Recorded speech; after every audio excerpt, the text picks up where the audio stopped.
ये अग्निपथ जो योजना है, इसके बारे में कई नौजवानों ने पिछले 2 दिन में मुझे सोशल मीडिया पे लिख के, फेसबुक, ट्विटर पे लिख के अपनी चिंताएं मेरे सामने रखी। हमारे देश में सरकारी पद 1 करोड़ से ज्यादा रिक्त पद इस समय भारत सरकार में खाली पद पड़े हैं। केवल जो पेपर की फीस होती है परीक्षार्थियों की, अभ्यर्थियों की, उससे सरकार 1300 करोड़ रुपए हर सालाना कमाती है। मैं प्रधानमंत्री जी से निवेदन करना चाहता हूं कि इससे पहले कि हम लोग 10 लाख नई नौकरियां बनाए, ये 1 करोड़ जो खाली पद हैं, अगर ये 1 करोड़ खाली पद ही हम लोग उनकी भरपाई करें तो लगभग 5 से 10 करोड़ लोग खड़े उठेंगे। देश में आज 2 समस्याएं बहुत प्रमुख हैं, लेकिन मैं आज शुरुआत करूंगा बेरोजगारी की समस्या से, जिससे कोई आदमी अछूता नहीं है, वंचित नहीं है। यहां से मुझे दर्जनों फोन रोज आते हैं पूरे उत्तर प्रदेश के, उत्तर भारत के लोगों के माध्यम से, जो मुझे बार बार एक चीज दोहराते हैं कि रोजगार की लड़ाई में कहीं ना कहीं हमारा देश पिछड़ते जा रहा है। आज मैं ये कहना चाहता हूं कि प्रधानमंत्री जी ने 2 दिन पहले जो ऐलान किया कि हम 2 साल में 10 लाख नई नौकरियां देंगे, उसका मैं तहे दिल से समर्थन करता हूं और उनका तरफ आभार प्रकट करता हूं। यह सच है कि यदि 10 लाख नौकरियां 2 साल में मिलेंगी तो देश में बहुत सारे परिवार खड़े उठेंगे। लेकिन साथ साथ मैं ये कहना चाहता हूं कि हमारे देश में सरकारी पद 1 करोड़ से ज्यादा रिक्त पद इस समय भारत सरकार में खाली पद पड़े हैं। ये मैं नहीं कहता, ये सरकार का अपना आंकड़ा कहता है।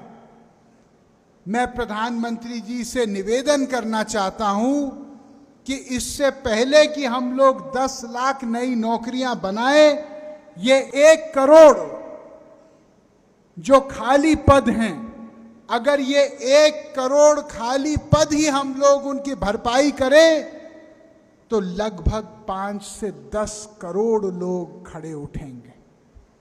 हमारे देश में अगर एक आदमी का खून गिरता है तो पूरे देश का खून गिरता है। जब एक नौजवान का सपना टूटता है तो पूरा देश का सपना टूटता है। यह सवाल किसी दूसरे का नहीं है। आग कहीं और से शुरू होती है, मोहल्ले में घर हमारा भी है। हम लोगों को इस बात का ध्यान देना है। ये 1 करोड़ 60 लाख नौकरियां, लगभग 1 करोड़ केंद्रीय सरकार की और लगभग 70-75 लाख लगभग राज्य सरकारों, इसकी भरपाई के लिए हम लोगों को लगातार अपनी बात जगह जगह पे रखनी है। सरकार अक्सर ये कहती है कि हमारे पास आर्थिक प्रबंध इस समय नहीं है। ये बात सही नहीं है। क्यों? जब सरकारी नौकरी बनती है तो कोई भी सरकारी नौकरी हवा में नहीं बनती। सरकारी नौकरी बनने के साथ साथ ज्यों का त्यों आर्थिक प्रबंध होता है। अगर उस पैसे का कहीं और उपयोग हो गया तो इसके जिम्मेदार देश के नौजवान, देश के किसान और हमारे नौकरी ढूंढने वाली पीढ़ी नहीं है। जो सरकार ने वादा किया है, हम देश की जनता उम्मीद ये करते हैं कि उस वादा की पूर्ण पूर्ति होगी। क्या आप एक बात जानते हैं कि हमारे देश में अनेक सरकारों को मिला के केवल जो पेपर की फीस होती है परीक्षार्थियों की, अभ्यर्थियों की, उससे सरकार 1300 करोड़ रुपए हर सालाना कमाती है। 1300 करोड़ रुपए। सरकार का काम गरीबों के सपने के ऊपर एक बाजार और व्यापार खोलना नहीं है,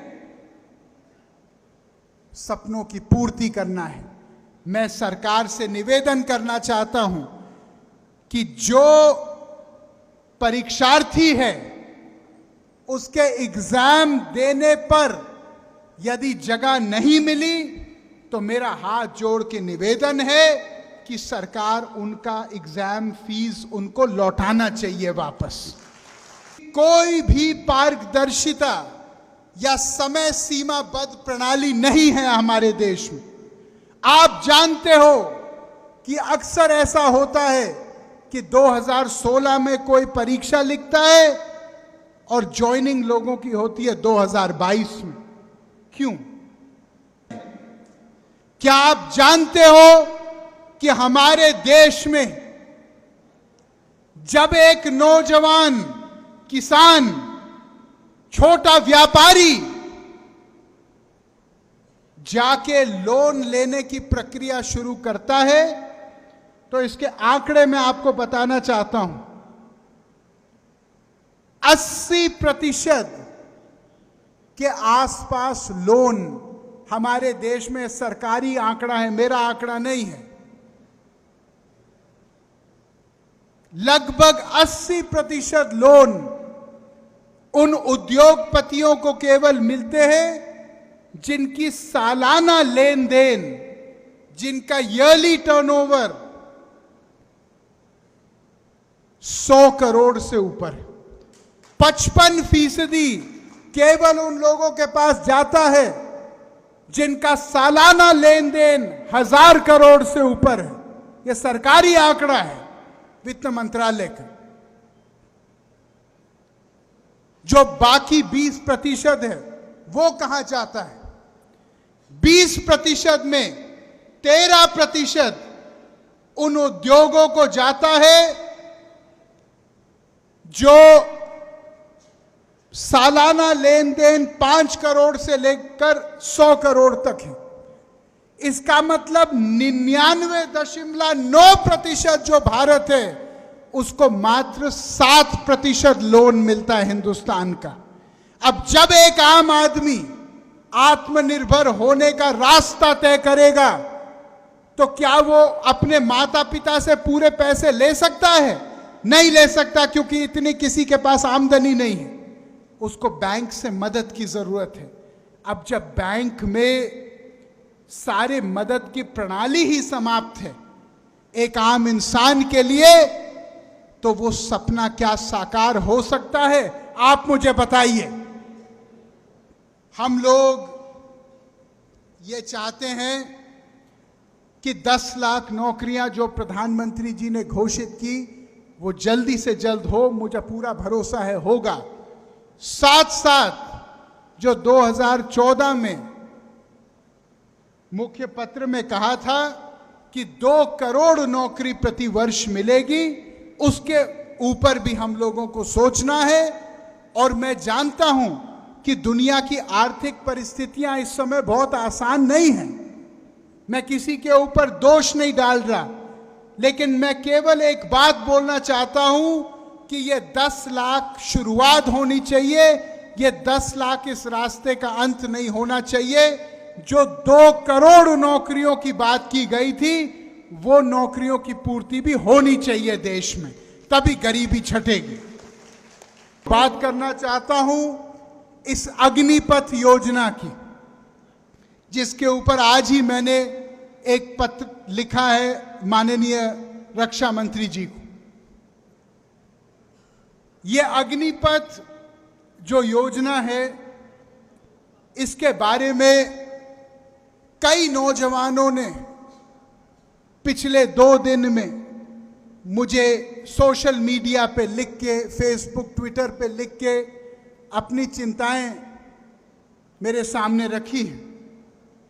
भाइयों, मैं सेना में तैनात एक नौजवान को एक सरकारी नौकर मुलाजिम नहीं मानता, मैं उसको एक तपस्वी, एक योद्धा मानता हूं।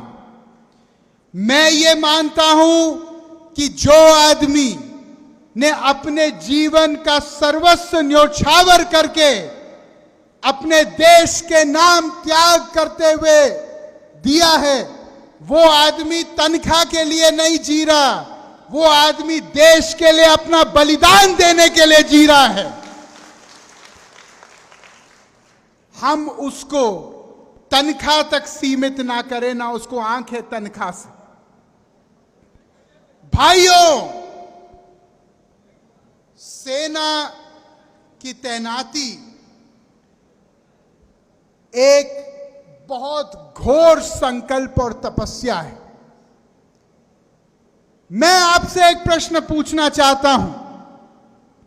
आज अगर कोई ये कहे कि आधे समय कोई परचून की दुकान चलाएगा और आधे समय कोई सेना का काम करेगा, तो क्या हमारी देश के रक्षा के ऊपर प्रश्न चिन्ह उठेगा कि नहीं उठेगा?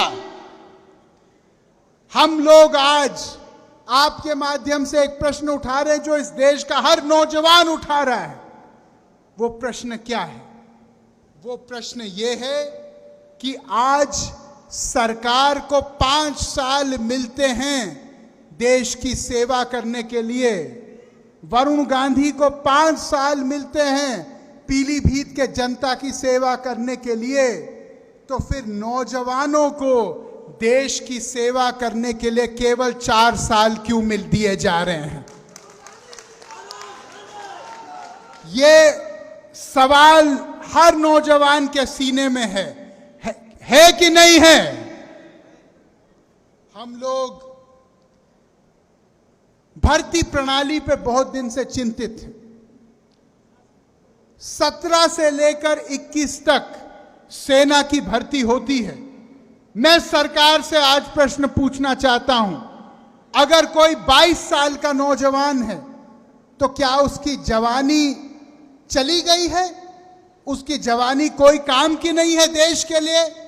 अगर कोई 24 साल का लड़का है तो क्या अगर वो देश के लिए अपना खून देना चाहता है तो क्या उसका खून बेकार है देश के लिए? ये प्रश्न हमको पूछने चाहिए। आज आप किसी टीवी उठा के देखो, केवल हिंदू मुस्लिम नफरत गर्दी चल रही है। मैं ये पूछना चाहता हूं, अगर हम लोग इस माहौल में लाखों लोगों को लेंगे,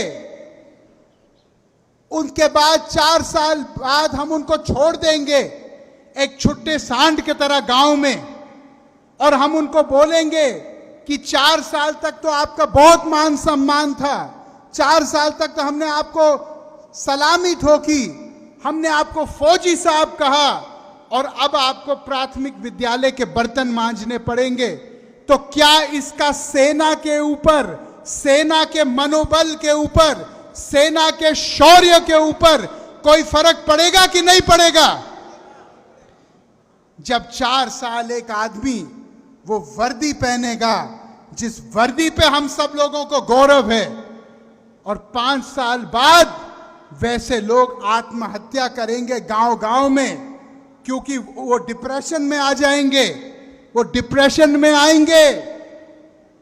अगर उनकी शादियां होंगी, 4 साल बाद उनको उनके ससुराल वाले पूछेंगे कि भैया पहले तो बड़ा रुतबा था तुम्हारा, लौ लश्कर था, अभी आप बेकार हो गए हो, आप तो पड़े ए गांव में अब क्या होगा आगे हमारे बिटिया का, क्या जवाब देंगे? मैं सरकार से पूछना चाहता हूं कि क्या एक एक आदमी जो सेना में इस अग्निपथ योजना के द्वारा जा रहा है, क्या उसके 4 साल के बाद क्या आप सबका सम्मानजनक पुनर्वास करने के लिए तैयार हैं? क्या आप उनको पुलिस की भर्ती या कोई उद्योग में भर्ती देने के लिए तैयार हैं? भाइयों, आज हमारे देश में एक नई सोच की जरूरत है, और वो सोच ये है कि जब तक समाज के अंतिम व्यक्ति की आवाज नहीं सुनी जाए, तब तक कोई कानून देश में बनना नहीं चाहिए। हम लोग ऊपर से नहीं बोल सकते कि ये होगा और ये होगा, तुगलकी फरमान नहीं चल सकता। हमको देश के लोगों की नब्ज पहले जाननी चाहिए। हमको देश की भावनाओं को पहले सम्मान और आदर के साथ सुनना चाहिए। हमको पहले ये समझना चाहिए कि समाज का जो रीति नीति है वो किस बात से उठेगी और किस बात से नकारात्मक रूप से प्रभावित होगी, और ये समझ के कोई कदम हम लोगों को उठाना चाहिए। सवाल रोजगार का केवल नहीं है, सवाल राष्ट्रीय सुरक्षा का है, सवाल हमारे देश का मान सम्मान का है। यही जोश मैं आपके अंदर हर समय देखना चाहता हूं। इसी भरोसे के साथ मैं आपकी लड़ाई हमेशा लड़ते रहूंगा। जय हिंद, जय भारत। इस वीडियो को लाइक करें, शेयर करें और कमेंट करके हमें अपना फीडबैक जरूर दें।